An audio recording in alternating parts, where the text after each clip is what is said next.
So, Jason, again, thanks so much for joining Infamous Horrors. We're big fans of Deathgasm. So, Deathgasm was made in 2015. How does anything surprise you about the film's popularity it has grown in the past 8 years? Yeah, everything surprised me about it.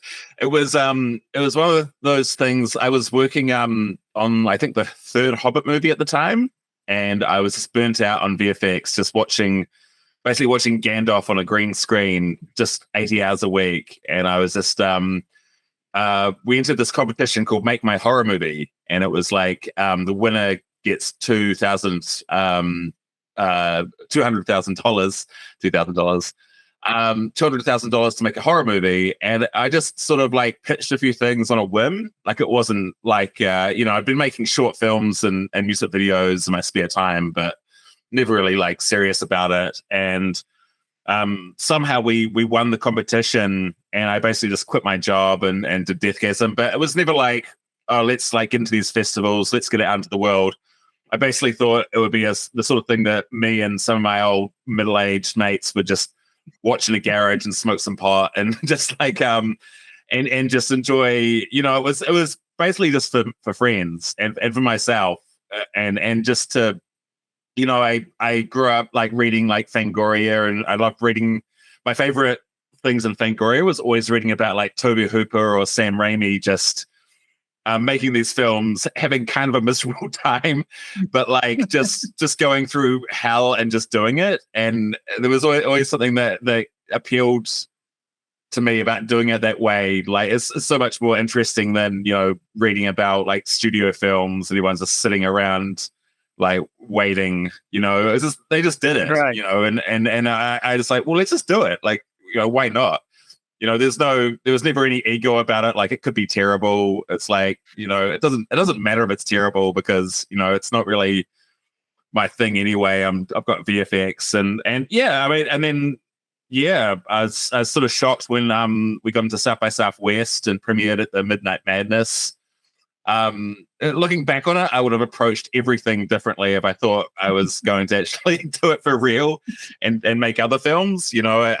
I was blind drunk at the premiere. Like it was just appallingly like it was just it was one of those things where it's like, should be wearing a suit or something or like, and like, hustling and meeting and greeting and pitching. But I was just having fun, and it's really cool. Like, and that we ended up like touring around the world and going to festivals in like Mexico and like London, Brazil, Germany, and yeah, man, like, people came out, people were asking for autographs. I'm like, what are you doing? Like, I'm no one.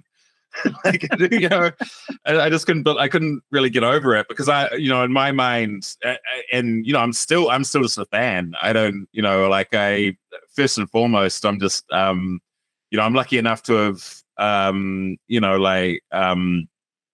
a few films, but my first occupation would be a horror movie fan. That's Right. still my thing. So I'm still just fanboying out. And this movie, Deathgasm, also played on The Last Drive-In with Joe Bob Briggs a few years ago. So how is that integral to people kind of finding out about Deathgasm as well, and then the cult status it now has? Yeah.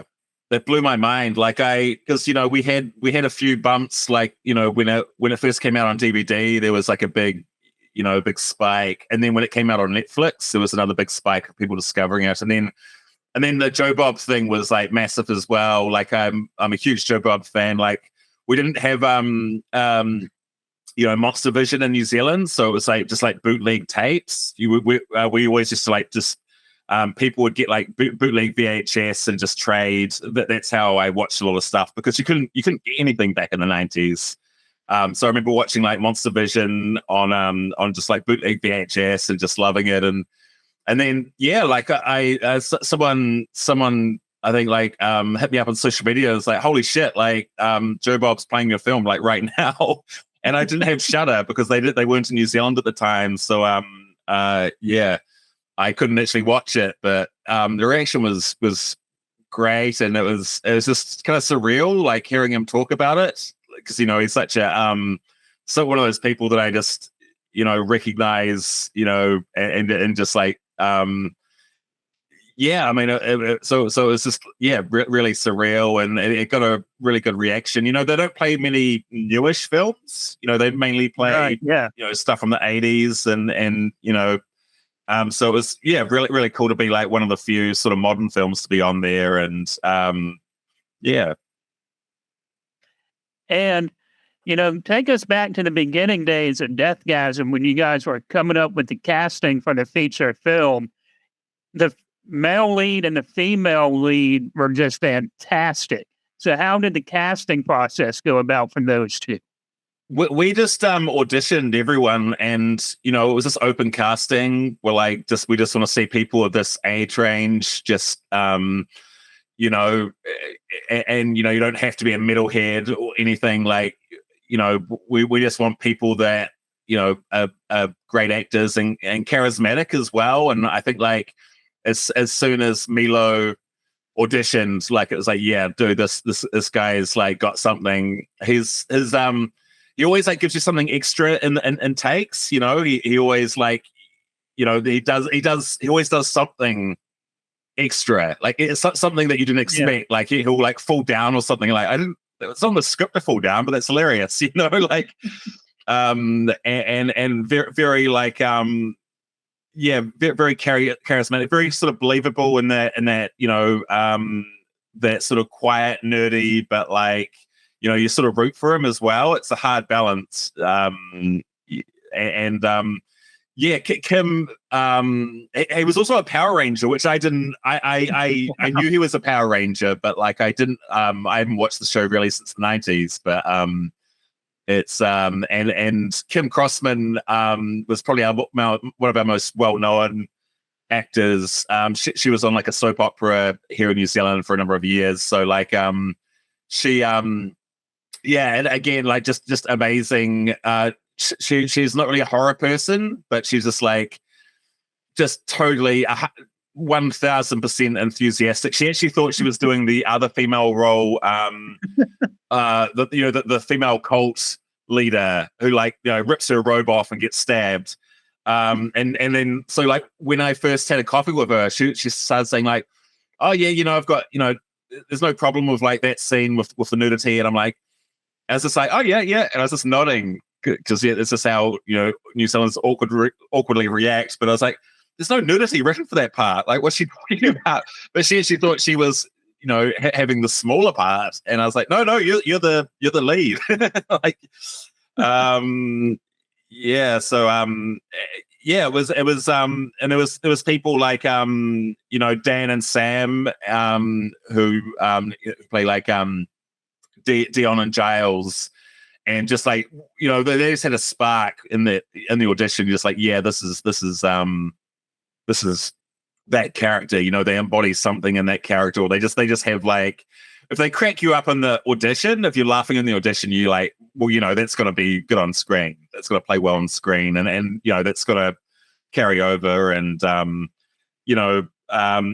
James was like someone that I'd actually auditioned for a short film, and I remembered him, and he was like off the grid, so he was quite hard to get. And I was like really like basically stalking him, trying to get him in the film, because I was like, this guy just has that like Zach like demeanor, and I just knew he'd really sing in that role. But like he was not really acting at the time, and just really hard to get. And he just turned up at the audition at the last minute, just like at the 11th hour. Like the producers were like, we've got to cast someone else. And as soon as he got into the audition, like the producers were like, oh shit, yeah, we know what you mean. He's amazing. So I should have mentioned actually Kim Crossman was like a Power Ranger as well. So both our male and female leads were Power Rangers. There's some sort of crazy, it's like New Zealand's like the land of Lord of the Rings and Power Rangers for some reason. And I do want to ask you about the characters from Deathgasm. Did any of those kind of come from your childhood growing up, or was it like the town that you grew up in? Was anybody like that you knew of? Because one of my best buds just recently watched Deathgasm for the first time, and he was like, I'm probably the fat kid that plays paintball trying to hang out with the goth kids all the time. Yeah. Yeah, no. I had that friend as well. Like, I think like it was definitely based on me and my friends at high school. Like, I sort of watch a lot of movies where the heavy metal character is like the bully, like in the new It movie or Stranger Things is the one exception recently, which was good. But yeah, a lot of movies they just have like they throw a metal t-shirt or like a denim vest on and they're like, you're a bully. And so like that wasn't my experience growing up. Like the metalheads and like geeks, and we were all just like it was like a freaks and geeks thing. We were just hanging around just like smoking pot and like cigarettes during class and just we were those kids, and it was sort of based on me. Like I got like I had to leave a school and like go to another school. Long story, but like I didn't know anyone there, and I sort of like suffered a lot at the bullies because I was like I had long hair and metal shirts, and then this guy came along, sort of like Zach, like he was bigger and like all the girls loved him, and it was a metalhead, like wore a Slayer shirt, and as soon as like someone like gave me shit on the playground, he'd just like come in and like just like grab them. He was like ultra violent as well for some reason. But just he was a lunatic, but he was like it was sort of the same relationship where I was, like the kind of more beta-ish kid, and just you sort of like looked up to him, but also like he was also a bit of a piece of shit. So it was like, but he was who he was,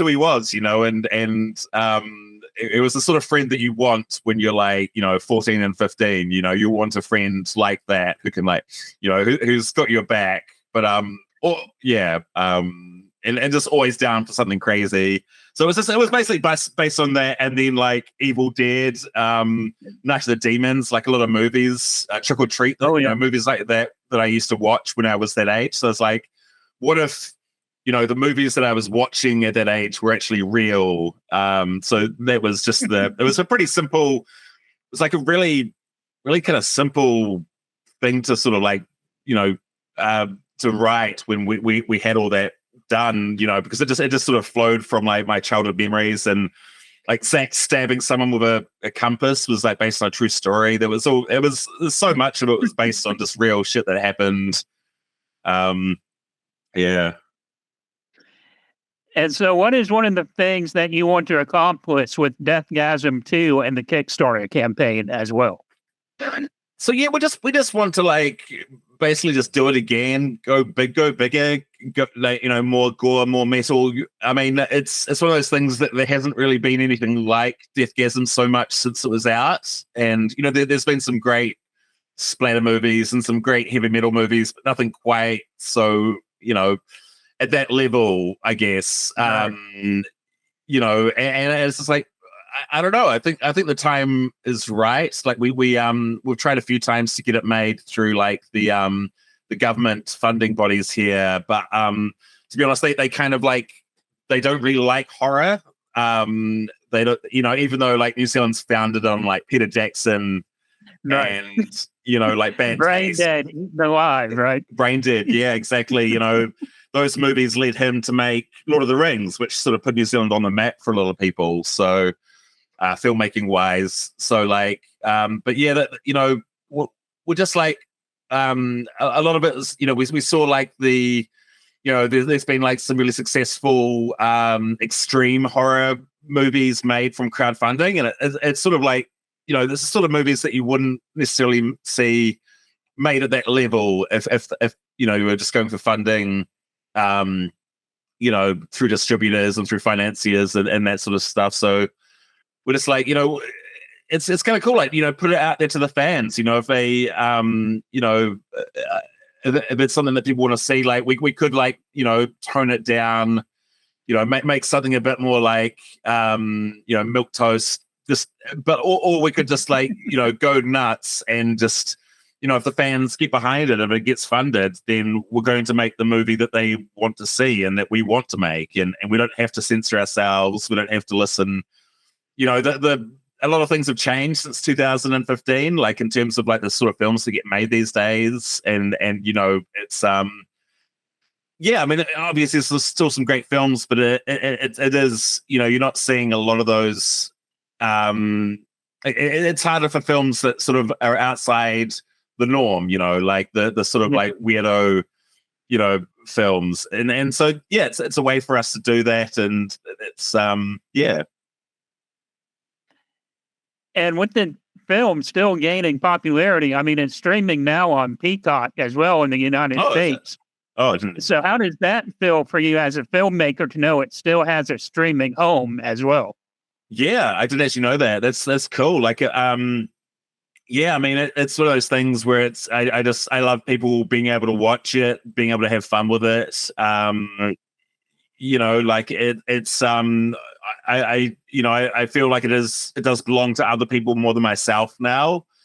We still get lots of people sitting on fan art and like getting Deathgasm tattoos, or every Halloween there's just like dozens of people that just dress up like the characters, and it's cool. Like it feels like I mean, I haven't even seen the film for like probably since 2015 myself, so I feel like it does belong to other people, more than me, I mean, and yeah, so it feels good, but at the same time it's yeah, it feels like it does belong to the fans now, and that's sort of why we wanted to do the sequel as well, just trying to, like I get hit up like almost every week, sometimes every day, just people saying like, when's Deathgasm 2 coming out? When's Deathgasm 2 coming out? So we're like, now we're like, okay, we've got a plan. It's